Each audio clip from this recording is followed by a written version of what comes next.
আমাকে অনেকে বলে যে স্যার উদ্যোক্তা হতে কি লাগে, অনেকে বলে টাকা লাগে, আইডিয়া লাগে, এরকম অনেক কথা বলে অনেকে।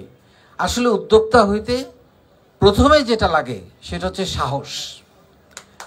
সাহসী মানুষরা উদ্যোক্তা হইতে পারে, কারণ এটা রিস্ক নিতে হয়, এত সহজ ব্যাপার না, এটা এক ধরনের রিস্ক, লাইফ নিয়ে রিস্ক। আমি একসময় চাকরি করতাম, আপনারা নিশ্চয়ই আমার গল্পটা জানেন যে আমি কিভাবে এত বড় মাল্টিন্যাশনাল কোম্পানির চাকরি, লোভনীয় চাকরি, যেখানে আমার গাড়ি ছিল, মোটা অঙ্কের বেতন ছিল, সেটা ছেড়ে কিভাবে আমি এই পথে পা বাড়িয়েছি।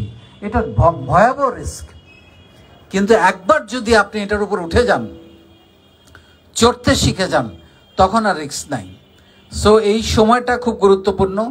আমার কাছে বারবার মনে হয় যে আমাদের আরেকটা দুর্বলতা আছে, যারা চাকরি করে, যারা ব্যবসা করতে চায়, প্রত্যেকেরই বেসিক কিছু স্কিলস জানা দরকার।